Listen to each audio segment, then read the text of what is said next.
तुरंत पढ़ लो कुरान और अरबी सीखो। ये फरमान इजराइल ने अपनी सेना के लिए जारी किया है। इजराइल डिफेंस फोर्सेस यानी कि आईडीएफ के खुफिया निदेशालय ने सभी अधिकारियों और खुफिया डिपार्टमेंट के सैनिकों को कुरान को अच्छे से पढ़ने का आदेश दिया है। लेकिन इजराइल जो एक यहूदी देश है, वो भला ऐसा क्यों कर रहा है? इसके पीछे इजराइल की क्या स्ट्रैटेजी है, समझेंगे इस वीडियो में। दोस्तों, हिब्रू बोलने वाले इजराइल के सैनिकों और अधिकारियों के लिए अरबी भाषा सीखने को भी अनिवार्य कर दिया गया है। आईडीएफ ने हालिया घटनाओं को देखते हुए ये कदम उठाया है। इजरायली सेना के रेडियो गैली तजाल ने एक रिपोर्ट में दावा किया है कि खुफिया निदेशालय ने हाल ही में हुई घटनाओं को ध्यान में रखते हुए ये फैसला लिया है।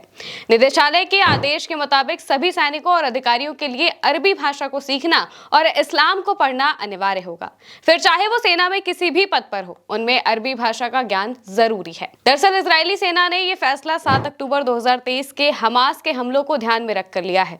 इस हमले में इजराइल की खुफिया एजेंसी से एक बहुत बड़ी चूक हुई थी, जिसकी वजह से वो हमास के उस हमले को डिकोड नहीं कर पाए। इसी बात को ध्यान में रखकर और आगे ऐसी गलती ना हो, इसलिए इजराइल की खुफिया एजेंसी ने अपने सभी सैनिकों और अधिकारियों के लिए अरबी सीखना और इस्लाम को अच्छे से पढ़ने को अनिवार्य कर दिया है। गैली तजाहल ने इजराइल की मिलिट्री इंटेलिजेंस अमन के हवाले से बताया है कि निर्देश अधिकारियों को सुना दिया गया है, जल्द ही इसे अमल में भी लाया जाएगा। इस प्रोग्राम के तहत इस्लाम और अरबी भाषा पढ़ाने के लिए एक विभाग बनाया जाएगा। ये नया विभाग न केवल ट्रांसलेटर्स और रेडियो ऑपरेटर्स को बल्कि खुफिया रिसर्चर्स को भी ट्रेनिंग देगा। इसका मकसद है कि आईडीएफ के हर ब्रिगेड और डिवीजन का एक खुफिया अधिकारी बहुत अच्छी तरह से अरबी भाषा को जानता हो और इस्लामी सांस्कृतिक दुनिया को भी, यानी कि इस्लाम का जो कल्चर है, उसे भी गहराई से समझ सके।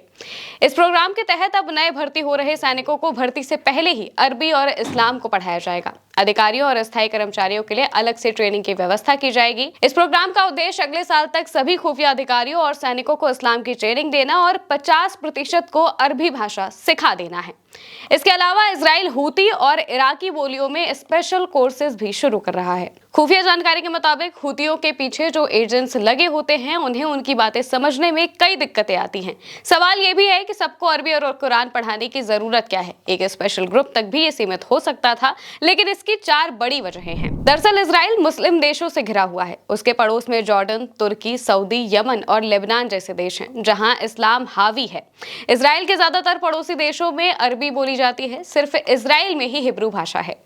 इजराइल का मेन दुश्मन ईरान है। ईरान में प्रॉक्सी नेटवर्क के जरिए इजराइल ने हाल ही में तांडव मचाया था, लेकिन उसके इस पैटर्न को ईरान अब समझ चुका है। आगे की राह को आसान करने के लिए इजराइल ने यह कदम उठाया है।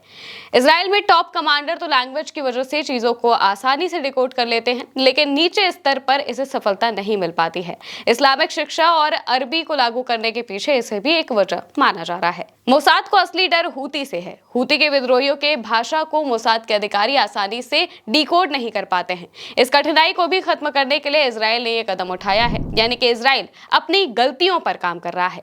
लेकिन इजराइल के विरोधी भी अपनी गलतियां सुधार कर इजराइल पर हमला करने को तैयार बैठे हैं। हूती संगठन ने इस वक्त इजराइल में कोहराम मचाया हुआ है और उनसे निपटना इजराइल के लिए सबसे ज्यादा मुश्किल का काम है, क्योंकि हूती संगठन ने जब ईरान और इजराइल के बीच जंग चल रही थी, उस वक्त भी खुलेआम ये दावा किया था कि जब तक इजराइल गाजा से अपनी सेना को बाहर नहीं निकालता, गाजा के लोगों पर अत्याचार बंद नहीं करता, तब तक हम अपनी तरफ से हमले करते रहेंगे। और वही हूती संगठन कर भी रहा है। उसने बीते दिनों एक शिप को लाल सागर में डिस्ट्रॉय कर दिया था, पूरी तरह से डुबा दिया था। इसके अलावा भी इजराइल पर वो रह के हमले कर रहा है, जिसकी वजह से इजराइल बहुत ज्यादा मुश्किलों में पड़ गया है। और इन्हीं सबको देखते हुए इजराइल ने अब ये नया फरमान जारी किया है, जिसके तहत अब इस्लाम और अरबी भाषा की शिक्षा वो अपने आईडीएफ के सैनिकों को देगा। फिलहाल के लिए मेरे साथ इतना ही। आप देखते रहिए उल्टा चश्मा यूसी।